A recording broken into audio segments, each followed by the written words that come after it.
Mata Huang Dafu berputar-putar. Dia mendekati telinga kakek dan berbisik. Aku tidak mendengar apa yang mereka katakan. Aku hanya melihat senyum di wajah kakek. Huang Guixiang mengeluarkan bulu rubah dan menyerahkannya kepada kakek. Sesampainya di rumah, nenek sudah menyiapkan dupa untuk sesajen. Melihat kami masuk, nenek bertanya, "Kenapa baru masuk? Kalian ngobrolin apa?" Kakek meletakkan bulu rubah di altar tanpa berkata apa-apa. Nenek melotot pada kakek. Dia menyalakan dupa dan berkata, "Jangan terlalu sering berhubungan dengan keluarganya." Malamnya, aku mendengar suara gerakan di kamar. Aku membuka mata dan melihat kakek turun dari tempat tidur tanah liat. Dia sangat hati-hati agar tidak membangunkan nenek. Dari jendela, aku melihat kakek memanjat tembok dan masuk ke rumah Huang Dafu. Selarut ini, apa yang kakek lakukan di rumah Huang Dafu? Saat aku merasa bingung, nenek tiba-tiba berbicara, "Xiao Fuzi, kau sedang melihat apa?" "Nek." Kakek pergi ke rumah Huang Dafu. Dia berkata dengan geram, "Zhou Laosan, kau benar-benar tidak tahu malu." Setelah mengatakan itu, dia membawaku ke rumah Huang Dafu. Kami baru saja memasuki halaman Huang Dafu ketika kami mendengar tawa kakek. Nenek dengan marah hendak mengetuk pintu, tetapi mendengar suara rubah dari dalam rumah. Dia menoleh padaku dan memberi isyarat untuk diam.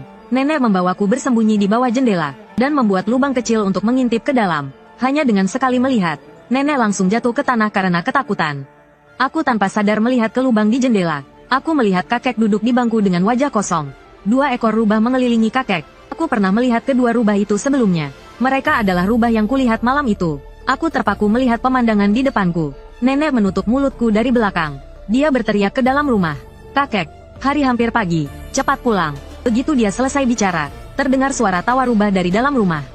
Kemudian rubah itu berkata ke arah jendela. Suaranya melengking, tajam, dan penuh amarah. "Zhou Laosan membunuh putriku. Aku ingin dia membayarnya dengan nyawanya. Nenek, jika kau tidak ingin terlibat, cepat pergi. Makhluk gaib, kumohon bebaskan kami. Bulu rubah itu akan kami sembah dengan baik. Kami akan membakar dupa setiap hari." Membakar dupa dan berdoa. Setelah mengatakan itu, nenek berlutut di tanah. Dia juga menyuruhku berlutut. Aku berlutut di tanah dengan kepala tertunduk, tidak berani melihat ke atas.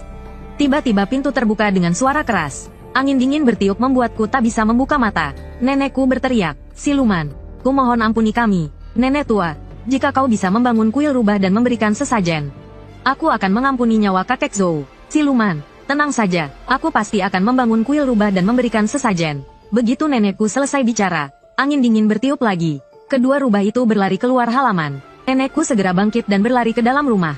Kakekku terbaring di lantai, setengah wajahnya ditumbuhi bulu dan kumis rubah. Nenekku membangunkannya, dalam keadaan mabuk. Dia berkata, "Ada apa, istriku?" Nenekku menghela nafas dan berkata sambil menangis, "Zhou, kau membuat masalah besar." Kakekku mengerutkan kening. Sepertinya dia merasa tidak nyaman di wajahnya. Dia mengangkat